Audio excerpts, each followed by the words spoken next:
ونستعينه ونستغفره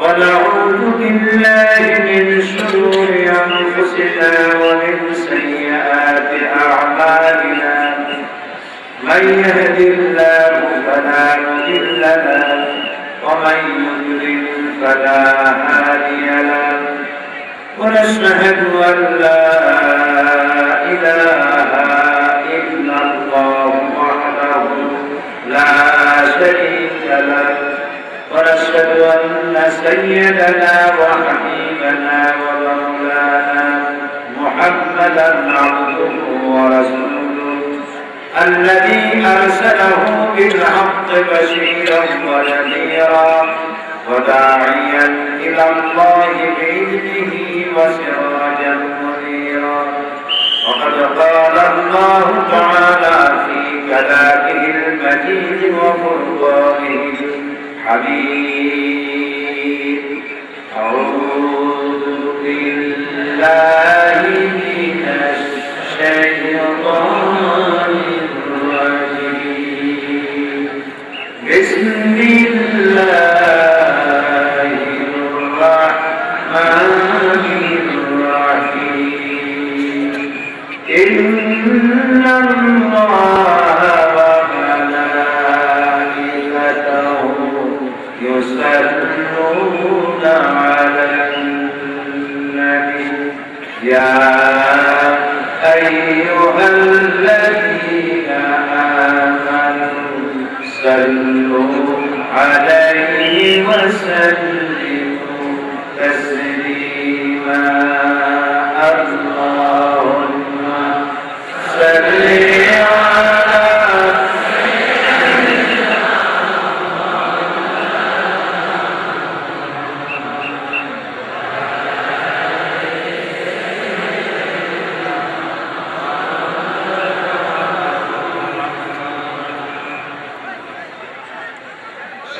বাঁশি বাজাবে না, বাঁশি বাজানোর দরকার নাই। লোকেরা যেভাবে আসবে সেভাবে থাকতে দিই। মহব্বতের সাথে বলুন আল্লাহুম্মা সাল্লি আলা মাওলানা মুহাম্মদ ওয়া আলা আলি সাইয়্যিদিনা بلغ العلا بكماله كشف الدجى بجماله حسنت جميع خصاله صلوا عليه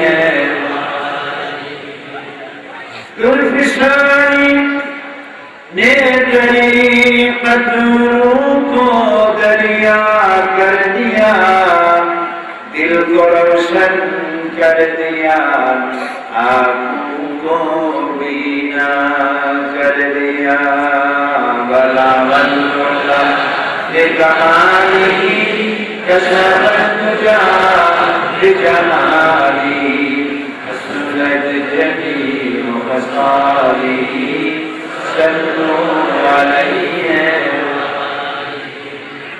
खोदना थे पर गैरों को हादी बन गए क्या नजर थी जिसने वर्गों को मसीहा कर दिया बलवल मौला के कहानी कशावत जा जमाली हसनत जलील मसाली सल्लु अलैहि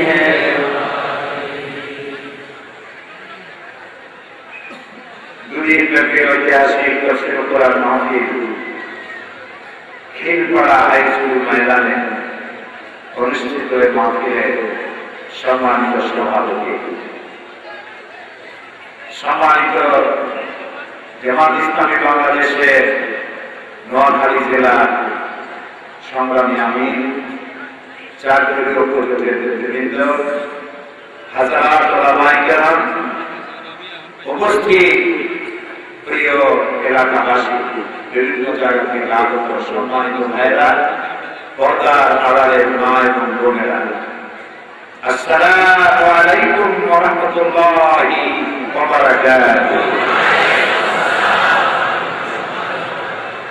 মহান আল্লাহ রব্বুল ইজ্জত ওয়াল জালাল, তার দরবারে শুকরিয়া আদায় করছি যে মহান আল্লাহ তাআলা আজকে আমাদেরকে মাহফিলে শরীক হওয়ার তৌফিক এনায়েত করেছেন। আমরা সবাই বলি আলহামদুলিল্লাহ। মুহাম্মদের সাথে জোরে সোরে সবাই বলেন আলহামদুলিল্লাহ। আমি বাঁশি বাজাতে নিষেধ করেছিলাম, কাউকে বসতে বলার দরকার নাই, যে যেভাবে আসে সেভাবে বসতে পারে, দাঁড়াতে পারে, যার যেমন খুশি। গণতান্ত্রিক দেশ, গণতান্ত্রিক পদ্ধতিতে কাজ করার সুযোগ ডিস্টার্ব করেন না কাউকে, যে যেভাবে আসে সেভাবে। কেউ তো বসে আরাম পায়, কেউ দাঁড়ায় আরাম পায়, বাধা দিলাম। আপনারা কি বলবেন? এই মাহফিল হওয়ার কথা ছিল আমার গতকাল, কিন্তু আপনারা জানেন যে জামাত ইসলামের মহাসমাবেশ ছিল, সেজন্য আমার পক্ষে ঢাকা ছেড়ে আসা সম্ভব হয়নি। মহাসমাবেশের তারিখ হওয়ার আগেই আপনাদের তারিখ ছিল, কিন্তু তারিখটা পড়ে গেল মহাসমাবেশের পরে, যার জন্য আমার ব্যস্ততা অনেক বেশি, যার ফলে আমার হেলিকপ্টারে আসার কথা ছিল। তো সেই জন্য হেলিকপ্টার অফিসারকে বলে দিলাম যে আমি হেলিকপ্টারে যাওয়া হবে না, আমাকে গাড়িতে যেতে হবে, তারিখটা চেঞ্জ করা হবে। এই জন্য যে আপনাদের কষ্ট হয়েছে, সেই কষ্টের জন্য আমি আপনাদের ক্ষমা সুন্দর দৃষ্টি আকর্ষণ করছি। আল্লাহ তাআলা গতকাল জামাত ইসলামী ইতিহাসে ঢাকায় যে মহাসমাবেশ আল্লাহ করায় দিয়েছে, মানবদের দরবারে বিনীতভাবে শুকর আদায় করি আলহামদুলিল্লাহ। ঢাকাবাসীরা বলেছেন এত বড় মহাসমাবেশ তারা এর পূর্বে আর কখনো দেখেনি। যখন আসরের নামাজের বিরতি দেওয়া হলো, যিনি যেখানে ছিলেন লক্ষ লক্ষ মানুষ, সমস্ত রাস্তাঘাট চতুর্দিকে পল্টনে যা ছিল সব নামাজে আল্লাহর কাছে সিজদায় পতিত হয়ে গেল। প্রিয় ভাই সব, আপনারা কষ্ট করে এসেছেন, এই বিপ্রহরের রোদে মা বোনেরা এসেছেন, কি শুনতে এসেছেন? কোরআন। বলুন, কি শুনতে এসেছেন?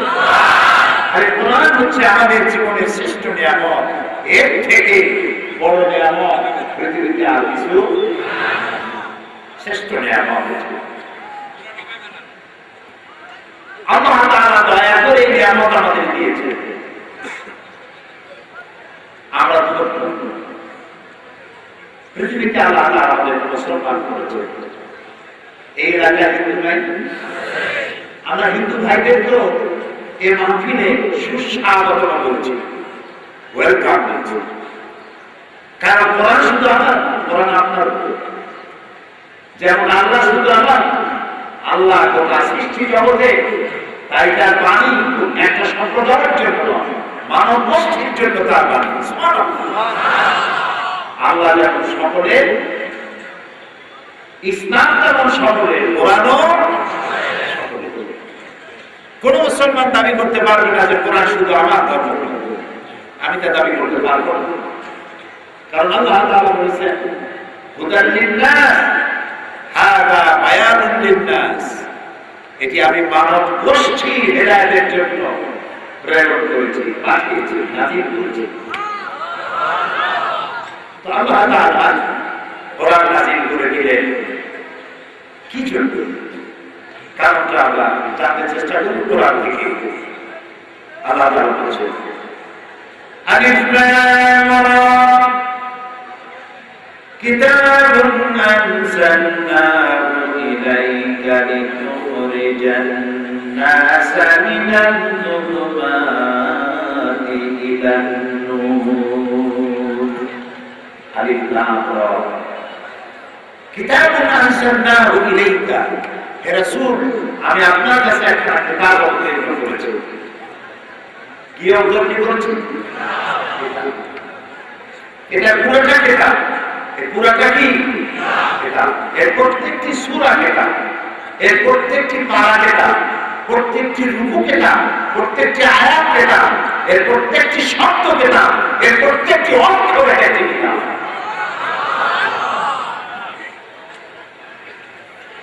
এখানে 2 দিন তাফসীর হচ্ছে, 3 দিনে পড়েছে, 3.5 দিন, 2.5 দিন, 2.5 দিন। চট্টগ্রামে 5 দিন হয় আপনারা, তো 5 দিন করে 27 বছর হয়ে গেছে চট্টগ্রামে। ঢাকায় 30 বছর হয়ে গেছে একটা। আল্লাহ আমার ওনার দিকে করাচ্ছে ধারাবাহিক করছে। সিলেটে 33 বছর চলছে। আর গোটা পৃথিবীতে আল্লাহ তাআলা তার ওনার দিকে বিগত 42 বছর একটানা কোরআনের খেদমত করে যাচ্ছে। আল্লাহ মেহেরবানি। কিন্তু আমার মনে হয় কিছুই করতে পারিনি, কিছুই করতে পারিনি। কারণ আল্লাহ রাব্বুল আলামিন বলেন, قُلْ لَوْ كَانَ الْبَحْرُ مِدَادًا لِكَلِمَاتِ رَبِّي لَنَفِدَ الْبَحْرُ قَبْلَ أَن تَنفَدَ كَلِمَاتُ رَبِّي وَلَوْ جِئْنَا بِمِثْلِهِ مَدَدًا। আল্লাহ তাআলা বলেন, নবী আপনি বলুন, তামাম পৃথিবী সমস্ত সমুদ্র মহাসমুদ্রের পানি যদি কালি হয়ে যায়, আর তামাম পৃথিবীর সমস্ত বৃক্ষগুলি যদি কলম হয়ে যায়, আর তাই দিয়ে যদি আমার রবের কালেমার ব্যাখ্যা যদি লেখা শুরু হয়ে যায়, দেখতে দেখতে তামাম পৃথিবীর পানিগুলি শেষ হয়ে যাবে, আমার রবের কালেমার ব্যাখ্যা লেখা শেষ হবে না। এ হচ্ছে সেই কোরআন। এই কোরআন আমাদের কলিজা, এই কোরআন আমাদের রক্ত, এই কোরআন আমাদের জীবন, এই কোরআন আমাদের মান, আমাদের সম্মান, আমাদের ঈমান, আমার পরকালে আমার দুনিয়ার শান্তি, আমার কিয়ামতের দিন জাহান্নাম থেকে মুক্তির রক্ষা কবচ। এমন নিয়ামত আমাদের ঘরে আমরা পেয়েছি, অথচ এই নিয়ামত বুঝি না, খালি সুমা খাই, মাথায় লাগাই, বুকে লাগাই, কোরআন বুঝি না। সূরা ফাতিহা দিয়ে নামাজ পড়ে মানুষ, সূরা ফাতিহার অর্থ কি জানে? খুব কম লোকের এই খুবই দুর্লভ। এই কোরআন লোহাগুলোকে সোনা বানায় দিয়েছে, এই কোরআন পাথরগুলোকে হীরক খণ্ডে পরিণত করেছে। এই কোরআন মরুভূমির বেদুইন রাখালগুলোকে রাষ্ট্রপ্রধান বানিয়ে দিয়েছে। এই কোরআন মরুভূমিতে উট ছাগল চড়াইতে যারা তাদেরকে বিচারক বানিয়েছে, তিনি বিজয়ী সেনাপতি বানিয়ে দিয়েছে। এই কোরআন হযরত ওমর কতটা মূর্খ, কত জাহিল হইবে আল্লাহ নবী হত্যা করতে আসে, ঠিক না? মূর্খ আর জাহিল না হইলে নবী হত্যা করতে আসে? সেই লোকটা কোথায় চলে গেল? রাসূলুল্লাহ বললেন, না নবিয়্যা বা'দি ওয়ালা রাসূলা, আমার পরে নবী হবে না, রাসূল হবে না, কিন্তু আমার পরে যদি কেউ নবী হতো না কেন হলো ওমরকে আল্লাহ নবী বানাই দিবেন। যিনি আসলেন নবী হত্যা করতে, তার সম্পর্কে রাসূলুল্লাহ কি কথা শুনে গেছে। এই হচ্ছে সেই কোরআন। এই কোরআন নাযিল হলো যার কাছে, আল্লাহ বলেন, আল্লাহর এক নাম সালাম, আল্লাহর এক নাম কি? সালাম। আর আমরা পরস্পরে যখন দেখা সাক্ষাৎ করি তখন আমরা কি বলি? আসসালামু আলাইকুম।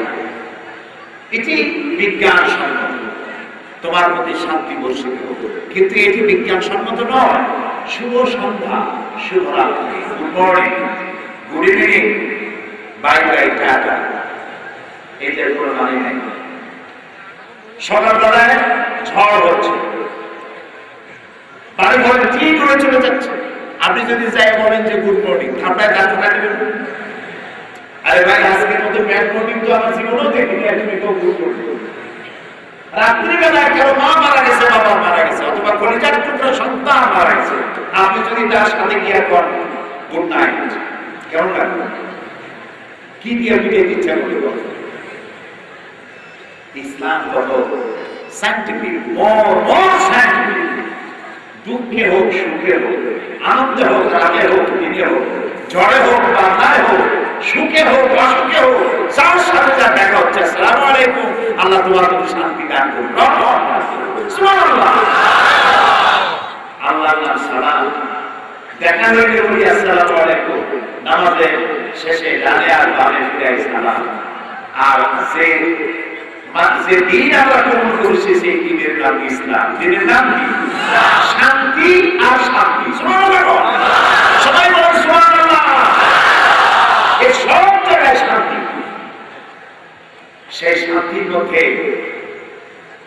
অশান্তি আসতে পারে। এই শান্তি আসলে রহমতের কাছে। ইসলাম মানে শান্তি, সেই শান্তি আসলে রহমতের কাছে। বলেন তো বুদ্ধি করে রহমত কি? আমি জানি নোয়াখালী জেলার লোকেরা খুবই শিক্ষিত লোক এবং ভালো জ্ঞান রাখেন। দেশ বিদেশে বহু লোকেরা এই নোয়াখালীর মানুষ চাকরি করে, যোগ্যতা থাকলেই তো চাকরি করে। কথা বুঝতে পেরেছেন? চাঁদে নীল আর্মস্ট্রং চাঁদে নেমে মনে করেছিল যে আমি বুঝি সবার আগে আসছি।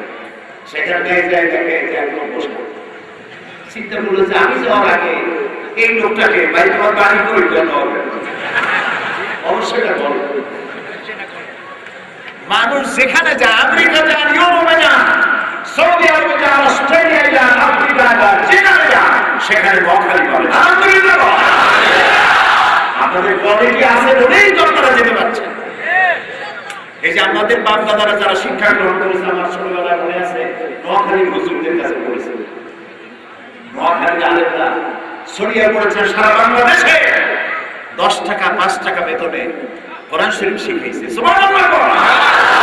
এই নোয়াখালীর মাটি উর্বর, এই মাটিতে পয়দা হয়েছে হাজার হাজার বড় বড় আলেম। আমি আপনাদেরকে সম্মান করি, শ্রদ্ধা জানাই। প্রিয় বিশ্ব,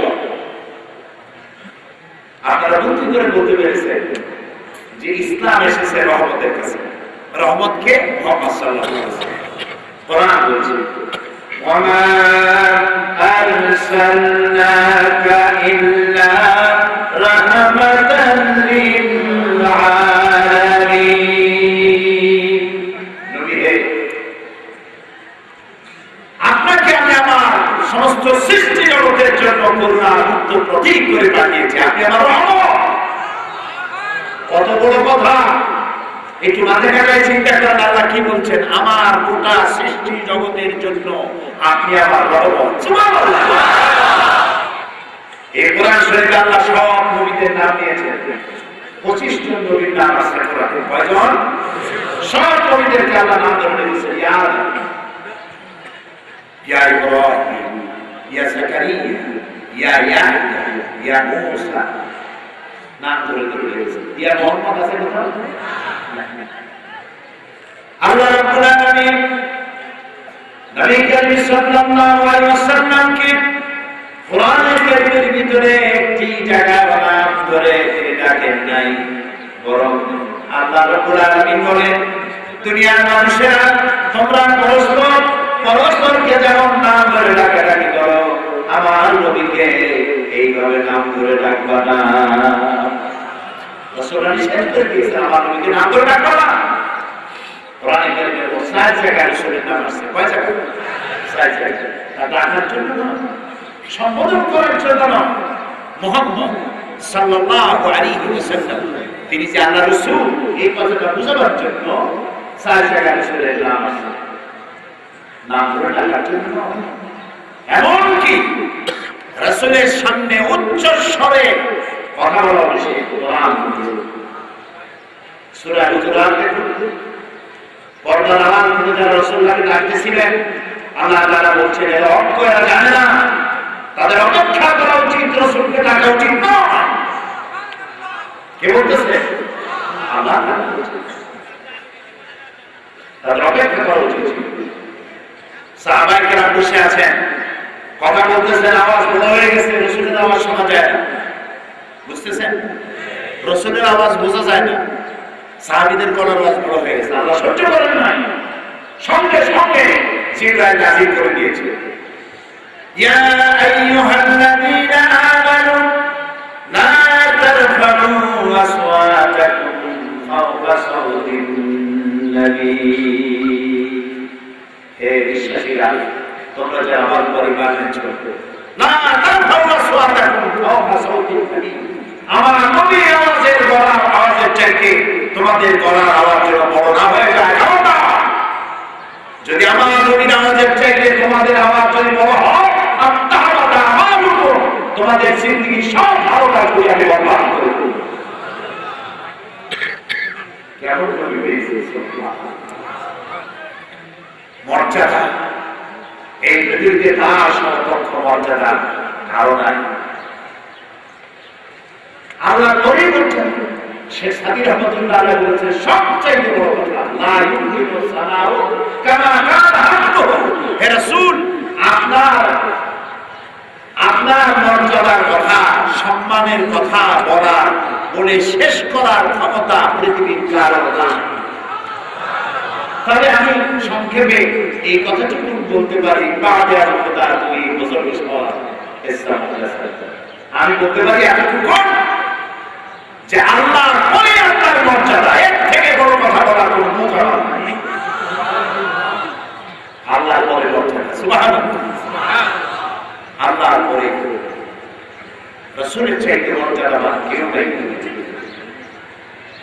আল্লাহ তাআলা তাকে সম্মান দিলেন, মর্যাদা দিলেন, আর দিলেন তাকে ব্যক্তিত্ব। এত সুন্দর মানুষ পৃথিবী দেখে নাই, কি সুন্দর করে আল্লাহ তাকে বানিয়েছেন। তার সামনে সাহাবীরা যখন বসতেন, চোখে পলক দিতেন, চোখে পলক দিতে গেলে ওই সময় কিন্তু তাকে দেখা যাবে না, এই জন্য চোখে পলক দিতে মহাপলক দিতে তাকে থাকে। রাসূলুল্লাহ ওযু করবে, পানিগুলি মাটিতে প্রবাহিত করতে দিত না লোকেরা, উঠায় গায়ে লাগায়। রাসূলের সঙ্গে যে একবার মুসাফা করত, সারাটা দিন তার হাতের মধ্য থেকে চামড়া বের হয়ে আসত। রাসূল যখন রাস্তা দিয়ে হেঁটে যেতেন, সন্ধ্যা পর্যন্ত সেই রাস্তা দিয়ে লোকেরা যাতায়াত করার সময় বুঝতে পারতো যে এই রাস্তা দিয়ে রাসূলুল্লাহ গেছেন। গোটা রাস্তা জান্নাতের ঘেরা হয়ে যেত। কেমন ভাবে পেয়েছে হযরত আয়েশা বলেন, যেই সমস্ত নারীরা ইউসুফ আলাইহিস সালামকে দেখে রূপের মোহে মুগ্ধ হয়ে নিজেদের অজান্তে নিজেদের হাত কেটে ফেলে দিয়েছিল, ওরা যদি আল্লাহ নবী মুহাম্মদ রাসূলুল্লাহ সাল্লাল্লাহু আলাইহি ওয়াসাল্লামকে দেখতে পেত, তাহলে নিজেদের হাত কাটতে কাটতে কখন যে নিজেদের কলিজা কেটে ফেলে দিত টের পাইত না। হযরত আনাস বলছেন, আমি রাসূলুল্লাহকে আমার বাড়িতে দাওয়াত দিয়েছিলাম, করেছিল পূর্ণিমার রাত, আর রাসূলের গায়ে একটা লাল কাপড় ছিল। তিনি খাওয়া দাওয়া করে বাইরে বেরোচ্ছেন, আমার মায়ের দেখলাম মা পূর্ণিমা চাঁদের দিকে তাকায় আর রাসূলের চেহারা দিকে তাকায়, বারবার। আমি প্রশ্ন করলাম, মা আকাশের দিকে আর রাসূলের চেহারা দিকে বারবার তাকাচ্ছ, তুমি দেখো।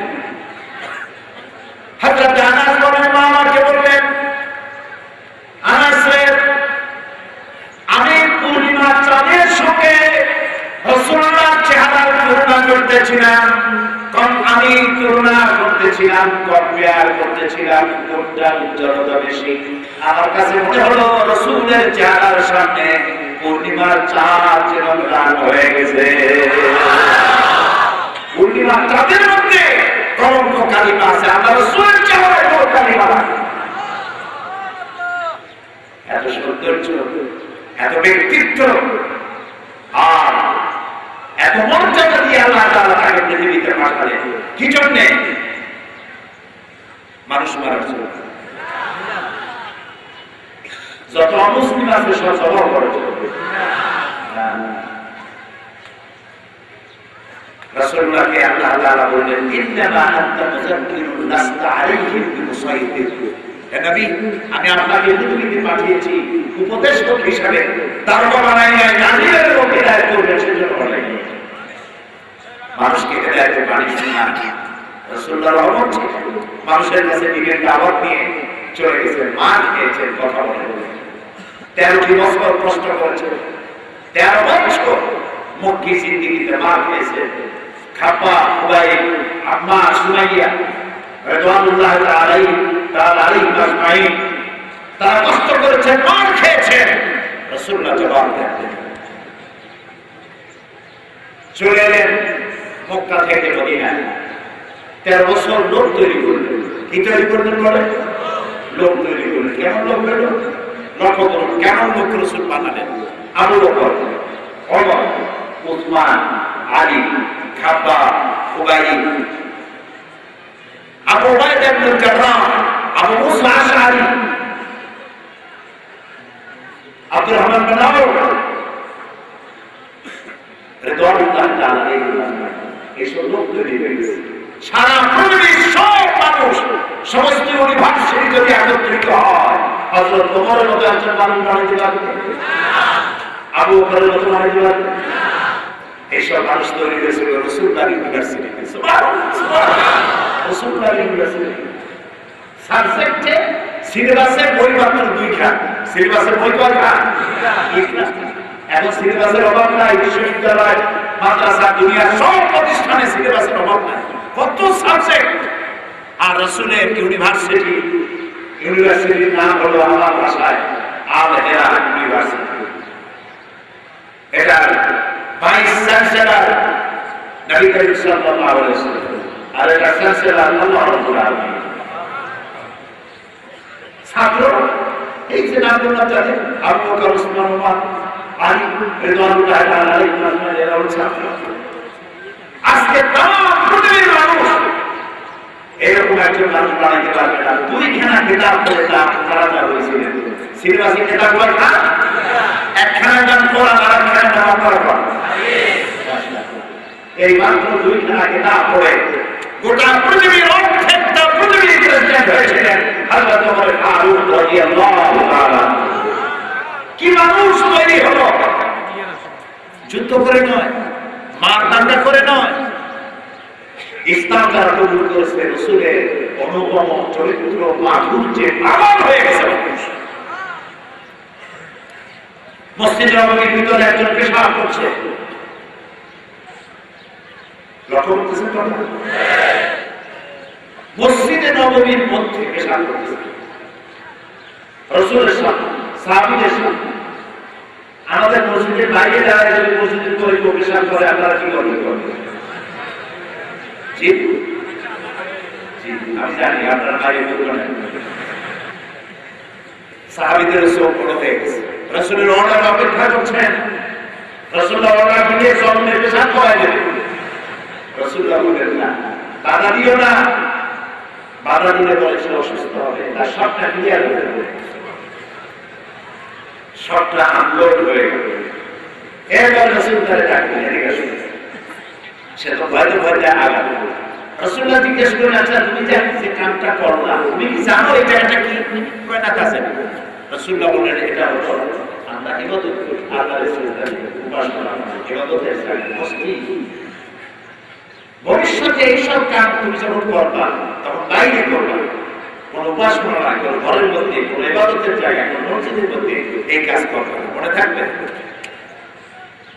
লোকটি বলল, মুহাম্মদ সাল্লাল্লাহু আলাইহি ওয়াসাল্লাম, আপনার সম্পর্কে আমার ধারণা ছিল আপনি একজন প্রেসিডেন্ট বা রাজা বাদশা, কিন্তু এখন আমার ভুল হয়ে গেল। আমি যে অপরাধ করেছি, আপনার তো হুকুম দেওয়ার দরকার ছিল না, শুধু চোখের ইশারা করলেই তো আমার কাম সারা হয়ে যেত।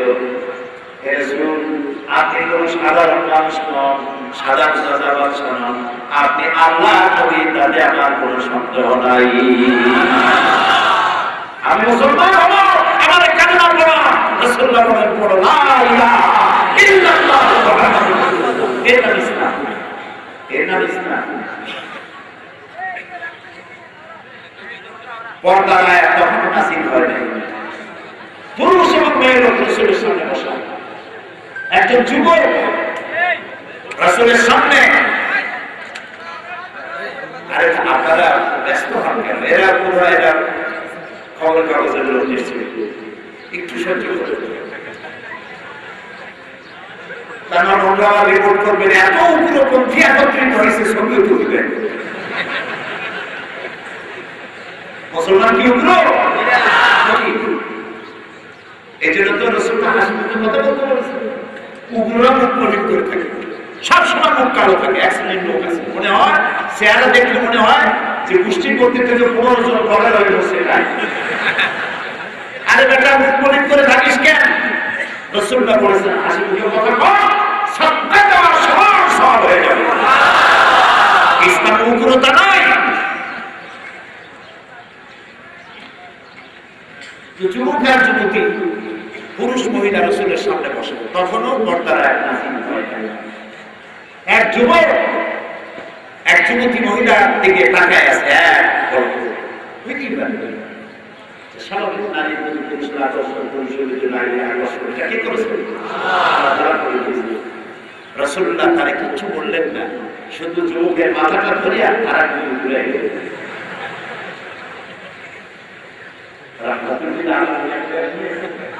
মাথাটা ঘুরে দিয়েছে, মেসেজ পাই গেছে না সে? যা বলতে মুখ দিয়ে কথা বলে এত মানুষের মধ্যে আল্লাহ রাসূল তাকে লজ্জা দিলেন না। ইসলামে উগ্রপন্থা নাই, উগ্রতা নাই, চরমপন্থা নাই, হাত নাই। ইসলাম গণতান্ত্রিক।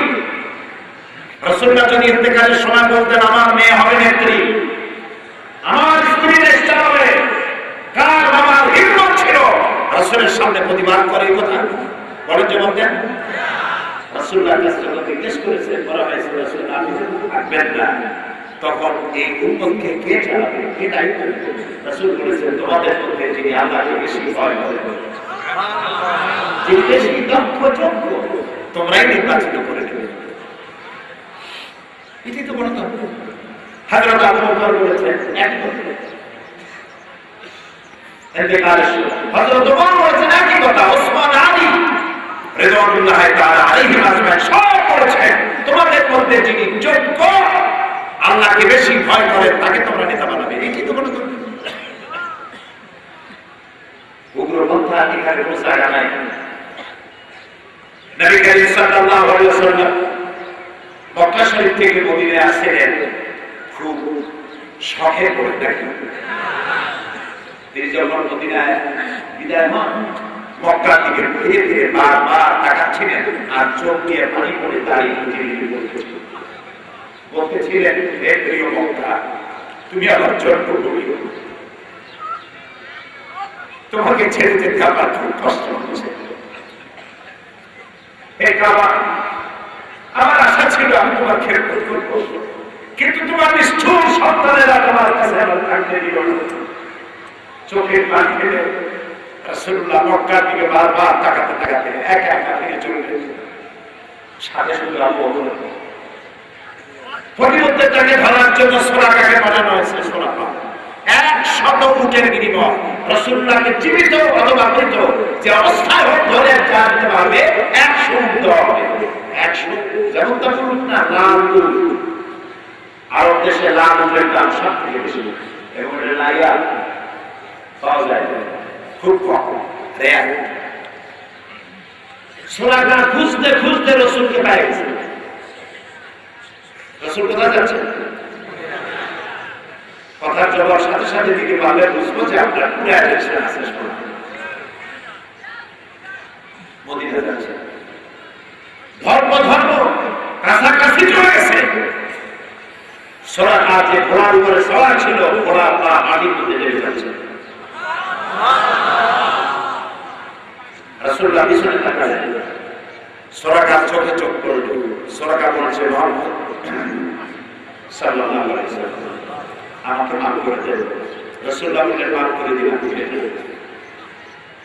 পা উঠে গেল, ঘোড়া মাটির উপরে।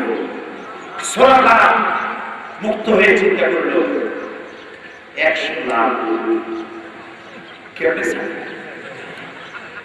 আবার পিছনে দিল, আবার ধর্ম ভাব, ঘোড়া চার মাটির মধ্যে ডাকা শুরু হয়ে গেল। রাসূলুল্লাহ পিছনে তাকালেন। সোরাকা বলল, মাফ চাই। রাসূল বললেন, দিলাম, মাফ করে ফিরে যাও। আমরা হলে দিতাম, আমরা হলে কইতাম তোর গোষ্ঠী শুনতে ডাকে যান। রহমতের নবী সোরাকা মাটির উপর চলে এলো, কিন্তু উটের আশা লোক সামলাতে পারল না। চিন্তা করলো, এগুলো বোধহয় দুর্ঘটনা, দেখি নাকি আরেকটু সাহস। আবার এগুলো ধরার জন্য। এবার ঘোড়ার 4 পা, ওর নিজের 2 পা কোমর পর্যন্ত ক্রমে যাচ্ছে। সূরা চিৎকার করে বলছে, মুহাম্মদ সাল্লাল্লাহু আলাইহি ওয়াসাল্লাম, আমি বিনীতভাবে আপনার কাছে ক্ষমা চাই। রাসূলুল্লাহ বলেন, মাফ করে দিলাম। ওরা সূর্য যখন উঠে এলো মাটিতে, নবীজি জিজ্ঞেস করলেন, সুরাকা, তোমার কি এখনো বিশ্বাস হয় না যে আমি আল্লাহর নবী? এখনো বিশ্বাস হয় না? সুরাকা বলছে, বিশ্বাস হয়। মাটির উপর উঠে এসে সুরাকা বলছে, আচ্ছা ঠিক আছে, আমি আপনাকে একবার বলবো, কিন্তু আমি যে আপনাকে ধরলাম না সেজন্য আমার কিছু দেবেন না। কত বড় সহায়তা আছে।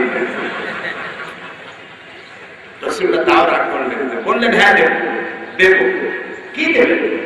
রাসূলুল্লাহ বললেন, তোমাকে আমি পারস্য সম্রাটের মাথার মুকুট তোমার মাথায় পরিয়ে দেব। আপনারা তো সুবহানাল্লাহ বলেছেন, কিন্তু সুরাকা মনে করছে এটাকে কেমন।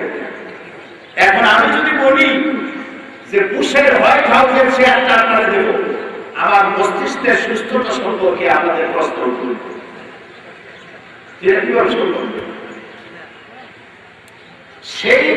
সেই যুগে সব থেকে বড় পাওয়ারফুল সুপার পাওয়ার ছিল রোমান এম্পায়ার, পার্সিয়ান এম্পায়ার। পারস্য সম্রাটের মাথার মুকুট আমার কথা বলে কিছু দেবে জানে। সুরাকা মন খারাপ করে ফিরে চলে গেল। রাসূলুল্লাহ মদিনায় এলেন এবং 63 বছর পরে ইন্তেকাল করলেন।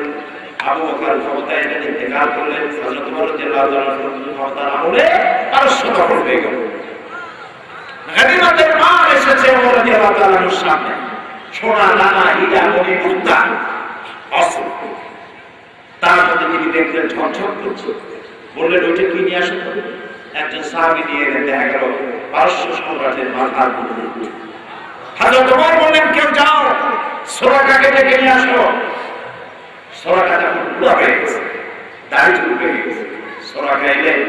হযরত ওমর বসা থেকে দাঁড়িয়ে গেলেন, আর পারস্য সম্রাটের মাথার মুকুট সুরাকার মাথার উপরে পরিয়ে দিয়ে বললেন, সুরাকা, আল্লাহর নবী ওয়াদা কখনো মিথ্যা হয় না।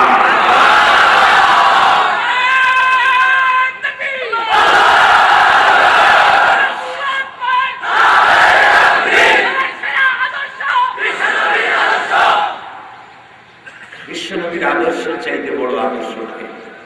আমাদের কপাল খারাপ, আমরা আমাদের নবীকে চিনি না, আমরা আমাদের ইসলামকে চিনি না, বুঝতে পারি না ইসলামের উগ্রতা নাই। এত কষ্ট করে যিনি মদিনায় আসলেন, খাইয়া না খাইয়া পায়ে হেঁটে উঠে চলে 13 দিন লেগেছে মদিনায় আসতে। মদিনায় যখন পৌঁছে গেছেন, মদিনার মানুষ তো জীবনে এত সুন্দর চেহারা দেখেন, সবাই ছোট্ট ছোট্ট কচি কচি মাসুম বাচ্চারা চতুর্দিক থেকে রাসূলকে ঘিরে ফেলেছে। রাসূলুল্লাহ তাদের মাথার উপরে হাত বুলাচ্ছেন, বলছেন, হে মদিনার বাচ্চারা, কচি কাচারা, তোমরা কি আমাকে ভালোবাসবে? বাচ্চারা রাসূলের কথার অর্থ কি বুঝলো? তারা তাকিয়ে থেকে বলল, ইয়া রাসূলুল্লাহ, শুধু কি ভালোবাসবো? যখন প্রয়োজন হবে আপনার জন্য আমাদের তাজা কলিজা আপনার পায়ের উপরে বিসর্জন দিয়ে দেব। রাসূলুল্লাহ এবার মসজিদে কুবা তৈরি করলেন, মসজিদে নববী তৈরি করলেন। এবার তিনি প্রেসিডেন্ট। কালের পরিবর্তনে আল্লাহ তাআলা তাকে আজকে রাষ্ট্রের প্রেসিডেন্ট করেছেন। তিনি আজ প্রেসিডেন্ট, রাষ্ট্রপতি।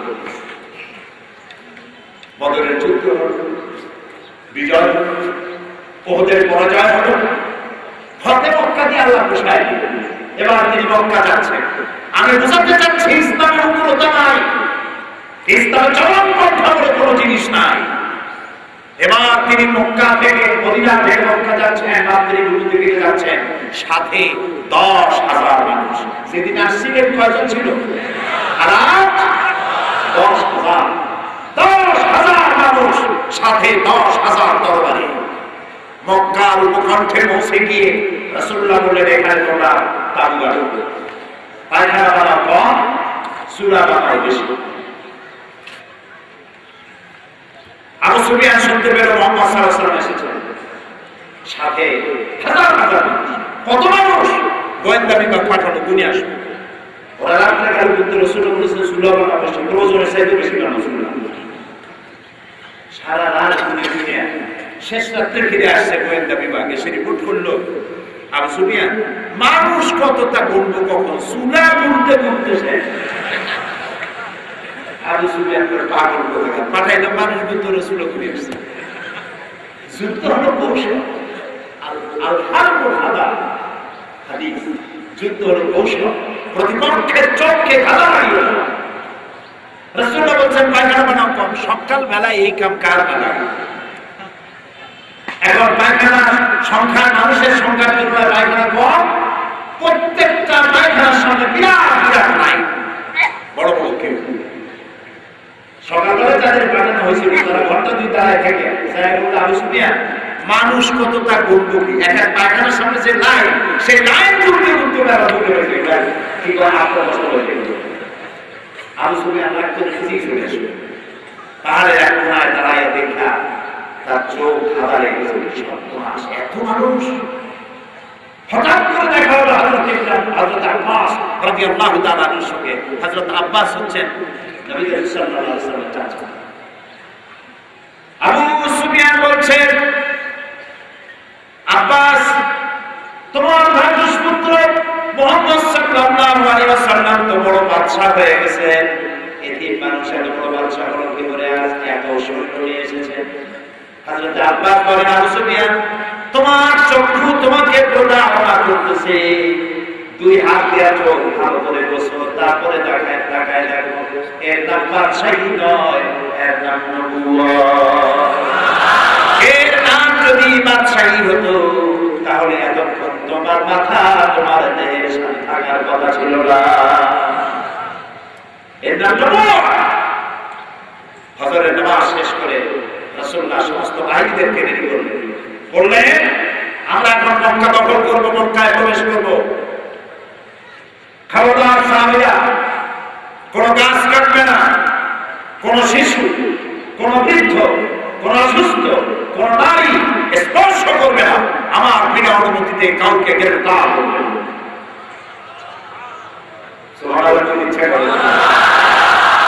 কোন মাতৃভূমি, যেই মাতৃভূমি থেকে চোখের পানি ফেলে তাকে বিদায় হতে হয়েছে, যেখানে বেলালকে পায়ের সাথে দড়ি দিয়ে মুখের সাথে বেঁধে উত্তারণ হয়েছে, বেলালের পিঠের চামড়া ছিঁড়ে গিয়েছে, যেখানে আগুন উপরে খাপ্পাকে চিৎ করে শোয়ায় রাখা হয়েছে, যেখানে বেলালের বুকের উপরে পাথর চাপা দিয়ে রাখা হয়েছে, সেই মক্কা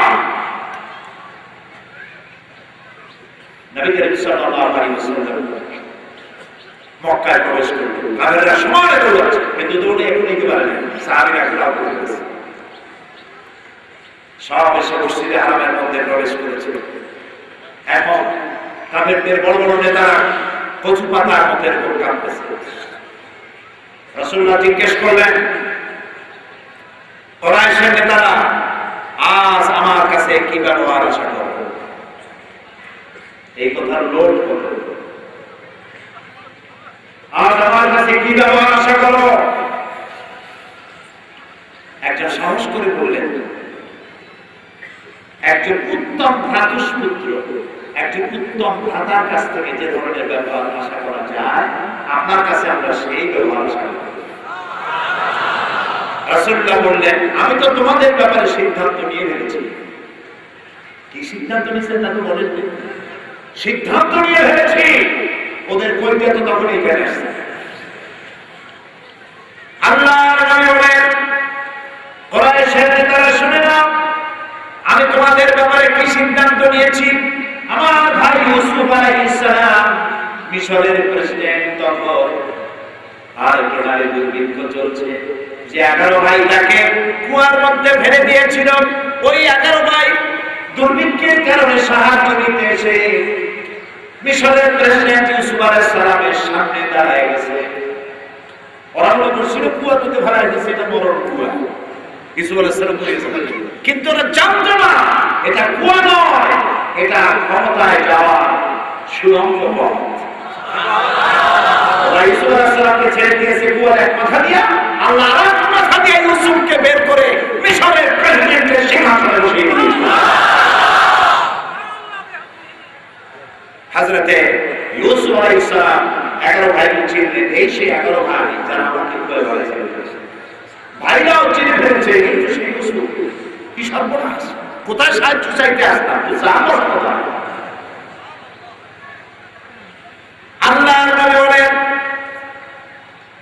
কুরাইশের নেতারা, আমার ভাই ইউসুফ আলাইহিস সালাম যে ব্যবহার যে সিদ্ধান্ত নিয়েছিলেন তার 11 ভাই সম্পর্কে তোমাদের ব্যাপারে আমার সেই সিদ্ধান্ত একই কথা, লা তাসরিবা আলাইকুমুল ইয়াউম, তোমাদের বিরুদ্ধে আমার এই বুকে আজ কোনো বিদ্বেষ নাই, ক্ষোভ নাই, আল্লাহর রাস্তে সবাইকে মাফ করে দিলাম। আবু জাহেল, আবু লাহাব, উতবা, শাইবা, আবু সুফিয়ান এদেরকে ক্ষমা করা হলো, এদের বাড়িতে যারা আশ্রয় নেবে তাদেরকেও ক্ষমা করা হলো।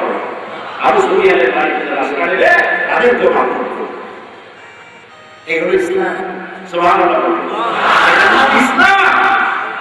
আজ এক শ্রেণীর লোক আল্লাহর আইন চালু করার জন্য বোমা হামলা শুরু করেছে। এটা না আল্লাহর আইন? আল্লাহর আইন চালু করার জন্য বোমার প্রয়োজন আছে? কোন নবী করেছে? কোন পীর করেছে? কোন সাহাবী করেছে? কোন আলেমরা করেছে? সমাজে বোমা মারতেছে, বিচারপতি মারতেছে, বিচারক মারতেছে। এই যে লক্ষ্মীপুরের বিচারকের মাথার ধরে আলোকের জন্য বেঁচে গেল, লক্ষ্মীপুরের বিচারক জজ বেঁচে গেলেন নরমের জন্য, আল্লাহ দয়া করে বাঁচাই দিলেন।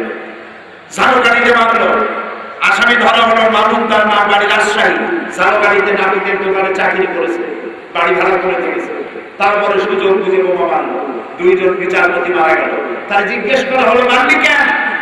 সে বলছে যে আমরা আল্লাহর আইন চাই। তো ওরে মারলি কেন? সে তো আল্লাহর আইন দিয়ে বিচার করে না, মানুষের আইন দিয়ে বিচার করে, সেই জন্য তার বিচারপতি কি আইন তৈরি করে? বিচারপতি আইন তৈরি করার কোনো এখতিয়ার নাই, বিচারপতি শুধু প্রয়োগ করে। আইনজীবীরা তৈরি করা আইনের উপর আর্গুমেন্ট করে, তাদের কোনো এখতিয়ার নাই আইন তৈরি করা। আইন পাশ হয় কোথায়? এই বিচারকরা আচ্ছা মানলি তো, এখন যদি তুই মনে যাও তো কি হবে? আরে তুই বেঁচে যাবি কেন? তুই তো মানুষ খুন করে আসছে, খুনি। রাসূলুল্লাহ বলেছেন, রাসূলুল্লাহ বলছেন আল্লাহর কাছে এই পৃথিবী ধ্বংস হয়ে যাওয়া সহজ, একটা মানুষ হত্যা হওয়া এর থেকে বেশি কঠিন। পৃথিবী ধ্বংস হয়ে যাওয়া সহজ, কিন্তু একটা মানুষ হত্যা হওয়া এর থেকে বেশি কঠিন। প্রিয় সব চট্টগ্রামে যাকে মারা হলো, পুলিশ মারা হলো, আর পুলিশ কি কষ্ট করে, রাত নেয়, দিন নেয়, শীত নেয়, গ্রীষ্ম নেয়, ঈদ নেয়, শুক্রবার নেয়, কম বেতনে গভর্নমেন্টের সার্ভিস দেয় যে সরকার আসলে। কি অপরাধ পুলিশের? পুলিশটার উপরে বোমা মারল, আত্মঘাতী বোমা। পুলিশের গোস্ত ছিটকে গিয়ে দেওয়া লাগলো, কাছে গিয়ে ঝুলে পড়ল। পত্রিকায় ছবি দেখলাম, সেই পুলিশের টুকরা টুকরা গোস্ত আর তার বুট, তার ইউনিফর্ম, তার রাইফেলের পাশে তার সহকর্মী আর একটা পুলিশ পাশে দাঁড়ানো, চোখ দিয়ে পানি পড়তেছে দরকার করে। যে পুলিশটা মারা গেল তার ছোট্ট মেয়ে এক একটা মানুষের কাছে দৌড়ে যাচ্ছে আর জিজ্ঞেস করছে আমার বাপের কি অপরাধ ছিল, কেন মারলো আমার বাপ? বোমা মারতে গিয়ে 2 পা উড়ে গেল, বোমা মারতে গিয়ে 2 হাত উড়ে গেল। তাকে পুলিশ ধরে নিয়ে পুলিশ নিয়ন্ত্রণে হসপিটালে রাখা হল। পানি খাইতে চাই, একজন নার্স তাকে পানি দিল। সে জিজ্ঞেস করলো তুমি কি মুসলমান? যে পানি দিচ্ছে তাকে কাজে আর মুসলমান। তো বাম হাতে পানি দিলে এখন আমি তো বাম হাতে পানি খাবো না। দেখেন অবস্থা, বাম হাতের পানি খাবে না, ও কিন্তু মানুষ খুন করে আসে কয়েকটা খুনি, ও বাম হাতটা একজনের নাকি মদ খাওয়ার খুব অভ্যাস, মোষ ছিল দারুণ। কিছু লোক আছে না এরকম, এত মোষ 5 বেটারি টর্চ লাইট দিয়ে টর্চ লাইট মারলো বোঝা যায় না যে লোকটা হাসে না কাঁদে। এইরকম মশলা এক ব্যক্তি মদ খাওয়া বাম হাত দিয়ে মজগুলাকে উৎসব করে ধরিয়া নাকের উপরে, তারপরে মদ দিয়ে দিতেছে। একদিন জিজ্ঞেস করুন, ভাই মদ খাওয়াতে এত কষ্ট করে কেন? ভাই পোলাবাদের মুখে শুনেছি পানি খাইতে গেলে, যদি পানি জাতীয় কিছু খাইতে গেলে মদ যদি বেজে তাহলে একটা মাংস ও খাইতেছে কি মদ খাওয়া কি ও খাচ্ছে হারাম আর মকের উপায় করতেছে। ও আছে মানুষ খুন করিয়া আর এসে বলতেছে বাবাদের বাড়ি খাবো না, বেটা তো হাঙ্গামে যাবি। এই জেএমপি আন্দোলন যারা করেছে আমি সরকারের প্রশংসা করি, স্বরাষ্ট্রমন্ত্রী প্রশংসা করি, পুলিশ র্যাব গোয়েন্দা বিভাগের প্রশংসা করি। জেএমপি মাথা ভেঙে দেওয়া হয়েছে আলহামদুলিল্লাহ। সমস্ত বিস্ফোরক উদ্ধার করা হয়েছে। এখন দুইটা জানোয়ার, মানুষ নয়, দুটি জানোয়ার ধরতে বাকি আছে। আমি ওদের নাম দিতে চাই, বুঝতে পেরেছেন? এই দুই মানুষ নামে এই দুই জানোয়ার, এই পশুকে ধরার জন্য সরকার 1 কোটি টাকা পুরস্কার ঘোষণা করেছে। ধরা পড়বে ইনশাআল্লাহ, ইনশাআল্লাহ। সবাই বলে ইনশাআল্লাহ। মানুষ নয়, জানোয়ার নয়, পশু। যারা মানুষ হত্যা করে তারা মানুষ। রাসূলুল্লাহ বিদায় হজে আরাফাতের ময়দানে দাঁড়িয়ে বলছেন, এটা বিদায় ভাষণ। আমার উম্মতেরা আজকের কোন দিন? সাহাবীরা বললেন ইয়াউমে আরাফা, নাওয়াইতুল হজ। আজকে কোন মাস? জিলহজ। এই আল্লাহর ঘর কার ঘর? তিনি সবাই বললেন বাইতুল্লাহ, আল্লাহর ঘর। রাসূলুল্লাহ বললেন আজকের দিন আরাফাতের দিন, আরাফাতের দিন হজের দিন। এই দিনটি যেমন তোমাদের কাছে পবিত্র, আজকের মাস যেমন পবিত্র, ওই আল্লাহর ঘর যেমন তোমাদের কাছে পবিত্র, ঠিক একইভাবে তোমাদের একের রক্ত আর একজনের কাছে তেমন পবিত্র। রক্তপাত করবে না। কিয়ামতের দিন সর্বপ্রথম আল্লাহর দরবারে রক্তের বিচার, খুনের বিচার আগে হবে। এই জেএমপি কারা বানিয়েছে? পেছনে কারা? তার পেছনে কারা? কেনা ভোট খেলছেন না ছোটবেলা? আমিও খেলছি ছোটবেলা।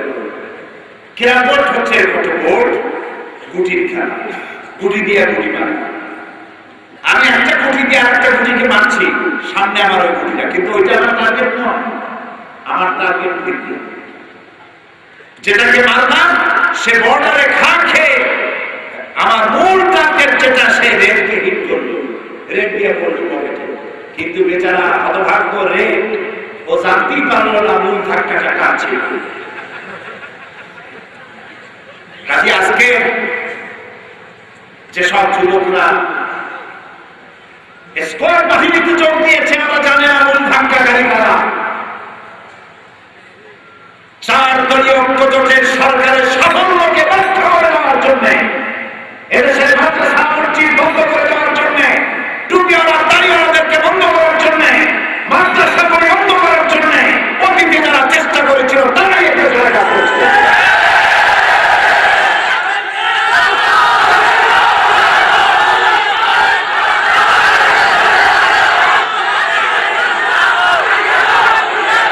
যারা 252টি মাদ্রাসা বন্ধ করে দিয়েছিল, নির্বাচনের সময় যারা কুত্তার মাথার উপরে টুপি লাগায়া পোস্টার ছাপিয়ে সারা দেশে ছড়িয়েছিল, তারাই এর পেছনে রয়েছে। এদেশের মাদ্রাসা বন্ধ হবে না, তোমাদের স্বপ্ন পূরণ হবে না ইনশাআল্লাহ। কারণ লোকেরা বুঝে ফেলেছে দাড়িওয়ালা টুপিওয়ালা ওগুলো আমরা চিনি। যত জেলের কনভিক্টেড আসামি যাদের ফাঁসি হবে, যখনই কোর্টে আদালতে আনা হয় দেখবেন মুখে দাঁড়িয়ে আছে, মাথায় টুপি আছে। এগুলো কি খুন করার সময় ছিল? ওর মধ্যে ঢুকে দাঁড়িয়ে আছে, টুপি আছে। এক শ্রেণীর অর্থ শিক্ষিত অশিক্ষিত কিছু লোককে বিভ্রান্ত করে ময়দানে মাদ্রাসা বদনাম শুরু করেছেন। কওমি মাদ্রাসা শুনতে পাচ্ছি, কওমি মাদ্রাসা এখন ছাত্র রাখতে পারতেছে না, খাবার নাই। আর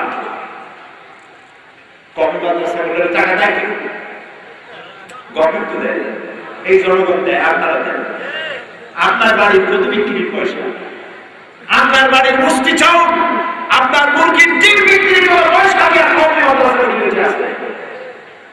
টুপি আর দাড়ির বদনাম করে মাদ্রাসাকে উল্টা পিঠ রে মাদ্রাসা মসজিদ আলে ওলামা টুপি আগে টুপিওয়ালা দাড়িওয়ালা দেখলে বাসে লোকেরা দাঁড়ায় যেত, হুজুর আপনি বসে। আর এখন টুপিওয়ালা দাড়িওয়ালা দেখলেই চিন্তা করে বোমা আছে। এটি ছিল টার্গেট, এবং সেই টার্গেটে তারা অনেকখানি সফল হয়েছে। কিন্তু ইন্না কায়দা শয়তানে কানা দাঈফা, এটা ওদের জানা নেই। আল্লাহ তাআলা বলেছেন শয়তানের চক্রান্ত আসলে দুর্বল।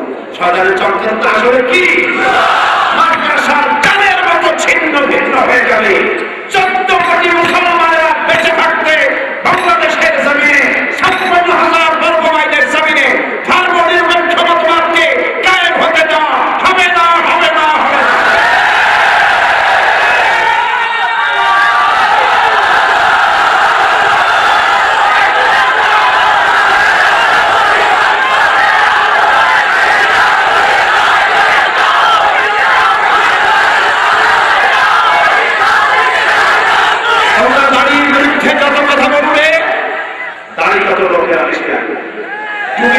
বলবে টুপির জায়গায় হাঁটতে পারবে না, এত টুপি পড়বে। বোরখা বিরুদ্ধে বলবে আমার মায়েরা সবাই বোরখা পরবে ইনশাআল্লাহ। বিশেষ করে নোয়াখালী কিন্তু বলাই যাবে না, এখানে দাড়িও বেশি, টুপিও বেশি, পর্দাও বেশি, আলহামদুলিল্লাহ। নোয়াখালীর মানুষদের জন্যই অনেক আলেম ওলামা এখানে পয়দা হয়েছে, আলহামদুলিল্লাহ। আমি দোয়া করি নোয়াখালীবাসীদেরকে, এবং আমার অন্তঃস্থল থেকে শ্রদ্ধা জানাই নোয়াখালীবাসীকে। আল্লাহ আপনাদেরকে হক বোঝার তৌফিক দিন। কোরআনের সাথে থাকুন, কোরআনের সাথে থাকুন। এখানে তাফসীরের নাম বলি, যেখানে পড়লে ইসলামকে বেশি করে ভালো করে বুঝে নিতে পারবেন। তাফসীরের নাম তাফসীরুল কোরআন। নাম কি বলেন তো? আরেকবার বলেন, তাফসীরুল কোরআন বেশি করে পড়বেন। আল্লাহ তৌফিক দিন। আমি এখন আপনাদেরকে নিয়ে আল্লাহর দরবারে মুনাজাত করব। দাঁড়ানো ভাইরা বসে। আমি কিন্তু একবার প্রশ্ন বলি নাই, গণতান্ত্রিক অধিকার দিয়েছিলাম তারাই। এখন বলছি মেহেরবানি করে বসে মুনাজাত করব। আর মুনাজাতের নাম শুনে যদি কেউ আমার ডাউন করে, আল্লাহর ফেরেশতাদেরও ক্যামেরা আছে, বেয়াদবের খাতায় নাম উঠে যাবে। মুনাজাত কার কাছে? মুনাজাত কার কাছে? মুনাজাতের জন্য প্রিয় ভাইরা, প্রিয় ভাইরা, যেসব বিচারপতিদেরকে মারা হয়েছে তাদের জন্য দোয়া করব। যেসব আইনজীবী মারা গেছে, পুলিশ মারা গেছে শয়তানদের হাতে, তাদের জন্য দোয়া করব। বিশেষ করে দোয়া করব, এটা বিজয়ের মাস। 1971 সনে যুদ্ধ করে আমাদের যে সব সন্তানেরা শহীদ হয়েছেন স্বাধীনতার জন্য, সেই সব মুক্তিযোদ্ধাদের জন্য দোয়া করব। যেসব মুক্তিযোদ্ধারা পঙ্গু হয়ে বেঁচে আছেন তাদের জন্য দোয়া করব। তাদের সুস্থতা এবং দীর্ঘ জীবনের জন্য দোয়া করব। দোয়া করব দেশের স্বাধীনতা, অখণ্ডত্ব, অস্তিত্বকে টিকে রাখার জন্য। দোয়া করব মা বোনদের জন্য।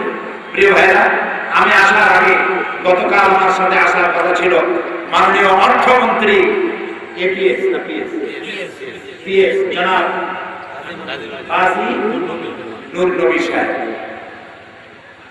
তো উনি গতকালকে প্রোগ্রাম ক্যান্সেল হওয়ার কারণে আজকে অর্থমন্ত্রীর সঙ্গে সিলেট সফর করবেন বলে আমাদের জানিয়েছেন, এবং আপনাদের উনি সালাম জানিয়েছেন।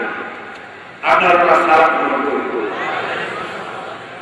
আল্লাহ তার প্রতি রহম করুন, তার মা বাপের প্রতি রহম করুন, এবং এই মাহফিলে যারা সহযোগিতা করছেন তাদের প্রতি আল্লাহ রহম করুন। মা বোনেরা, আপনাদের কাজ হচ্ছে দিনের উপরে থাকা, ইমানের উপরে থাকা, পর্দার উপরে থাকা, পর্দায় টিকে থাকা। লেখাপড়া শিখতে বাধা নেই, চাকরি করতে বাধা নেই, শুধু পুরুষের সাথে অবাধ, পরপুরুষের সাথে অবাধ মেলামেশা থেকে নিজেদেরকে হেফাজতে রাখুন। আল্লাহ আপনাদের প্রতি রহম করুন। মুনাজাতের পরে আযান হবে, যোহরের নামাজ আমরা এখানে জামাতে আদায় করব ইনশাআল্লাহ। নামাজ অনেকেই ওয়াজ করে নামাজ পড়ে না, আছেন এরকম লোক? অবশ্য এই খিলপাড়া এই এলাকায় তো নাই।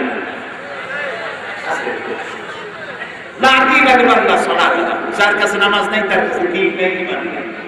রাসূলুল্লাহ বলেছেন মান তারাকা সালাতান মুতাআম্মিদান ফাকাদ কাফারা, যে ইচ্ছে করে নামাজ ছেড়ে দিবে সে কুফরি করলো।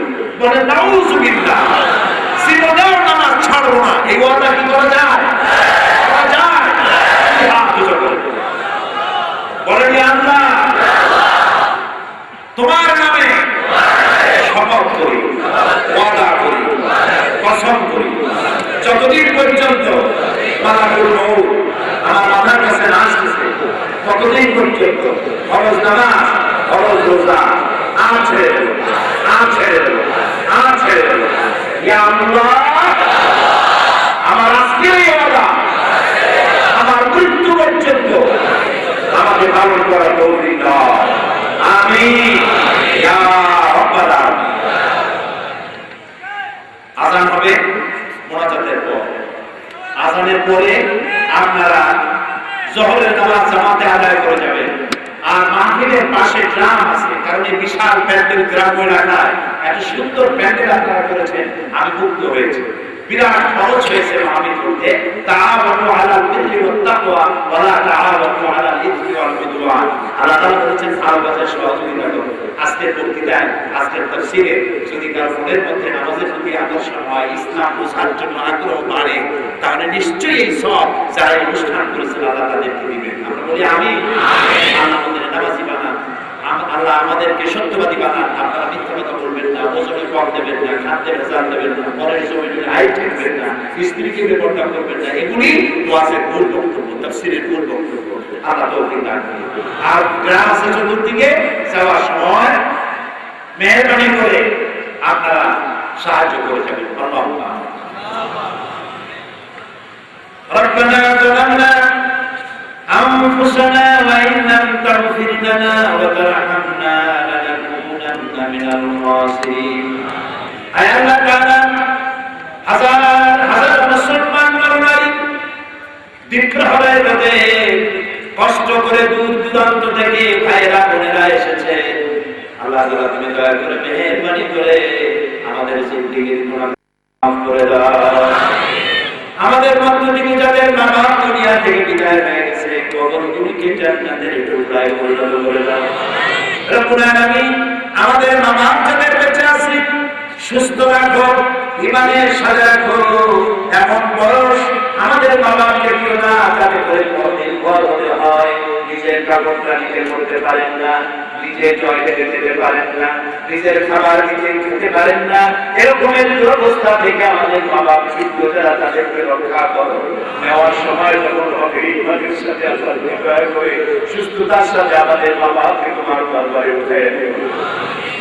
রব্বুল আলামিন, তামাম পৃথিবীর মুসলমানরা বলে এই বিপদে, এত বড় বিপদে মুসলমানরা জীবনে কোনদিন পড়েছে বলে আমাদের দুঃখ জ্ঞানে জানা নাই।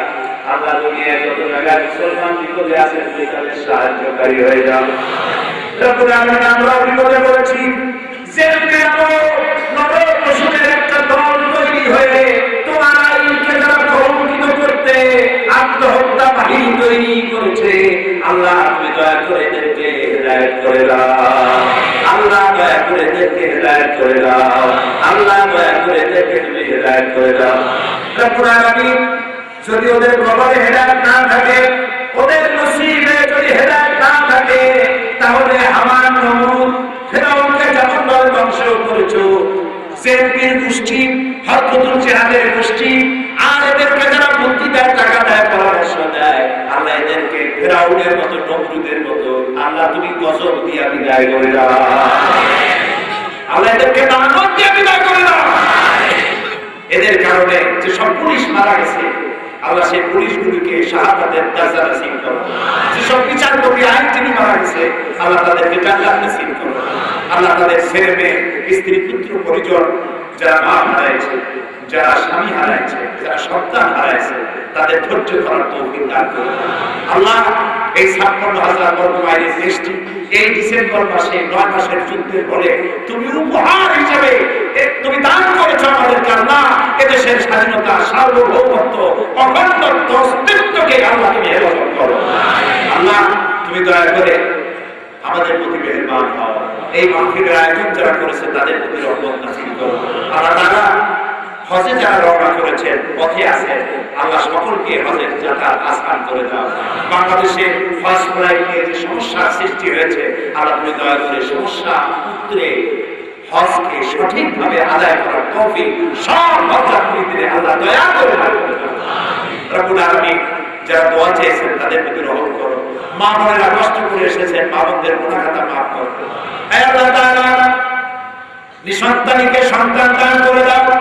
মা বোনদের এমন জীবন যাপনের তৌফিক দিয়ে দাও যাতে করে কিয়ামতের দিন হযরত আয়েশা, হযরত খাদিজার সঙ্গে হাসর নসিব হয়ে যায়। আল্লাহ এই মাহফিলে যত যুবক ছেলে এসেছে, আল্লাহ যৌবনকালে গুনাহ করা স্বাভাবিক, শয়তানি বদমাশি করা স্বাভাবিক, সব যুবকদেরকে আল্লাহ তুমি নামাজি বানাও, দিনদার বানাও।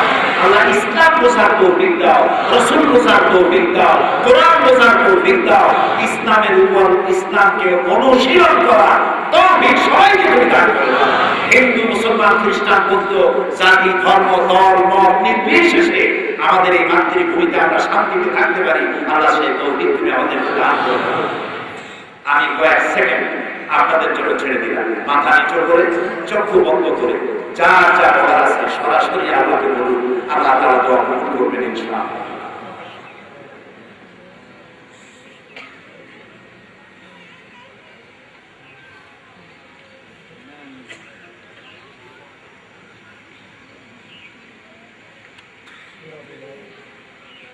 আল্লাহ তাআলা তুমি তোমার আশে আজিম থেকে খিলপাড়া হাই স্কুল ময়দানে রহমতের নজরে তাকায় দাও।